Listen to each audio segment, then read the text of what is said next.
A game of two halves, as a strong opening half from Ten Hag's men bore no fruit, and when Postecoglu's men were on top, they made their chances count, as the XG shows, coming out as 2-0 winners.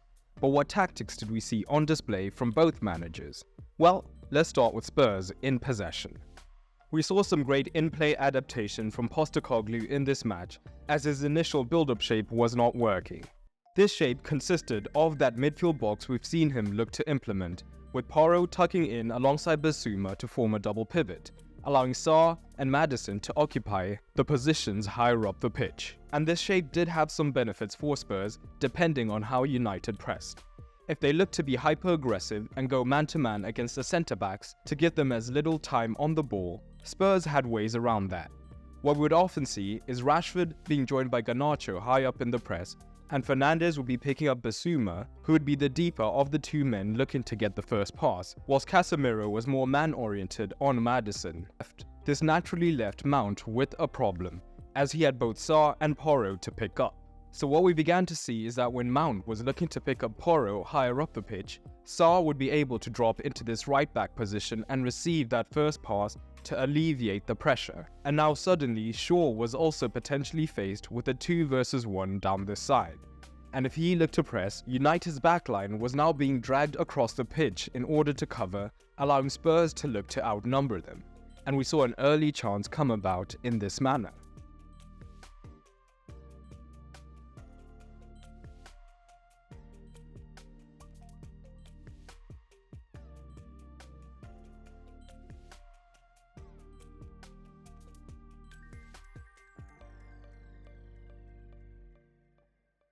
But if Mount chose to sit deeper on Sarr, there was a similar problem, as now Fernandes would potentially be 2 versus 1 down.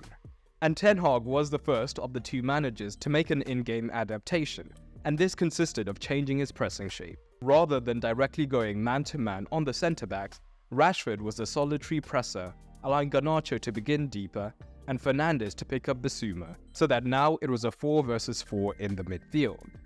But United could still look to be aggressive in the press, as Rashford would pick up one man, and Fernandes, though he began deep on Bissouma, could then look to press the secondary centre-back when they got onto the ball, crucially keeping Bissouma in his cover shadow so that he still couldn't pick up the ball. And this was effective at times, with the centre-back struggling to play out.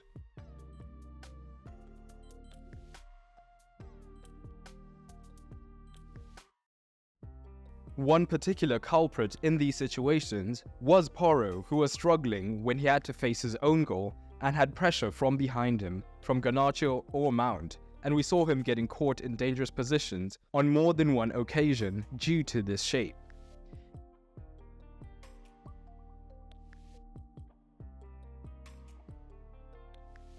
In addition, this shape left Spurs looking extremely vulnerable on the transition down the left-hand side.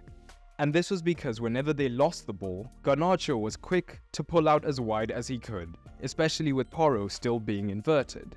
Even if Porro was able to come across, Luke Shaw was rocketing forward looking to overlap outside of him from deep, as they looked to take advantage of Kulusevski often being quite slow to track back in scenarios like this, and United got into dangerous positions on more than one occasion.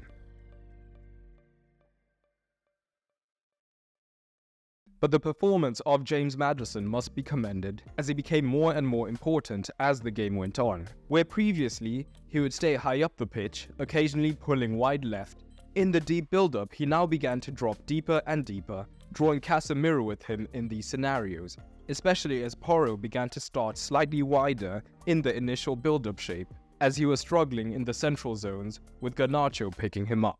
So one of the problems with Casemiro being drawn this high was that it left plenty of room between the lines that Spurs could potentially look to exploit. And both Richarlison and Son, when he was the centre forward, did not tend to stay exclusively high up the pitch and could look to drop into these regions to try and receive a penetrating pass. But Kulusevski, though he started initially extremely wide, was also happy to then make the run from out to in to pick up the ball between the lines in these scenarios, and suddenly, even if Casemiro was coming across, he was 2 versus 1 down, and Maddison could then potentially be found between the lines. But even without the 1-2s, Maddison did something that not many players are able to do, and that's consistently get the best of Casemiro in 1v1 situations, as he was often able to create separation between him and Casemiro, and then drive past him and higher up the pitch. And the effect was the same, being that the United lines had now been effectively broken and Spurs were running at the defense, and this led to danger time and again. That wasn't the end of Spurs' options in these scenarios though, as where we saw Porro being the controlling inverter in these deeper regions, Udogie was more of the attacking inverter higher up the pitch, so again there was potential for getting more men between the lines. And if you want to know more about the types of inverted fullbacks, check out this video on the channel. And moving higher up the pitch, let's look at Udogie's role a little bit closer, because even high up the pitch we saw him take up these positions, and Antony was fairly disciplined in this match in looking to follow his man deeper, even into these central zones. But what that now did was open up a direct path for Son to receive that first pass, and Wan-Bissaka was looking to be touch tight on him. But with Udogie pushing higher up the pitch, it often left Antony defending in these unfamiliar positions, and though he did a good job for the most part, there was always the potential for Udogie's runs to be found in behind, as well as midfielders looking to join in when they were making the overload down that left-hand side.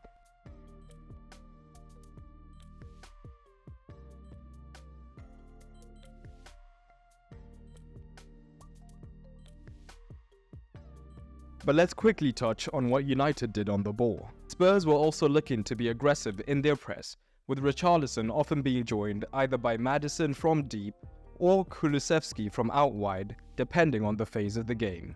As we've seen with United's build-up shape in these scenarios, Martinez tends to start wide, whilst Wan-Bissaka is the option on the right-hand side, with Varane beginning centrally initially, and once the ball is active and they have drawn in the presses, Varane tends to move into defensive midfield. This not only gives them the advantage of potentially now having a 4 versus 3 in the midfield due to Varane, but now by initially drawing in the presser, Onana with his excellent passing could fire the ball into Varane, who would then find Martinez, who would have the space to push higher up the pitch, or find Shaw.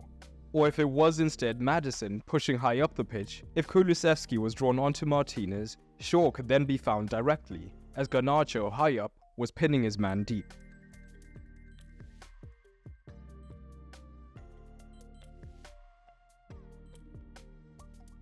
This was not a luxury afforded when United were forced to play out down the right-hand side to Wan-Bissaka, as he was the fullback and was the deepest man, unlike the Shaw and Martinez relationship down the left. So what this would mean is that when Son pressed him and Antony looked to be the option, Udogie could press him in these 1 versus 1 scenarios, and progress was much slower down this side for United.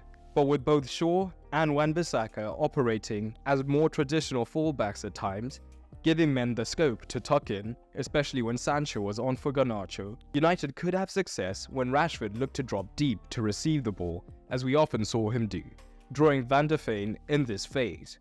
Rashford could then directly get past him to attack the space that was created, or we often saw the Spurs back four being dragged across, leading to potential space for Garnacho and the highly attacking Shaw on the left hand look to overlap, but it was to no avail. This was an important early win for Postecogu and may give Spurs the confidence they need going forward. The football was free-flowing at times and caused United problems, but as we look at the tactical scores, it's important to remember this match was close and would have had a different narrative if United had finished their first half chances. But overall, Postecogu earns a solid 7, with Ten Hag earning a 6.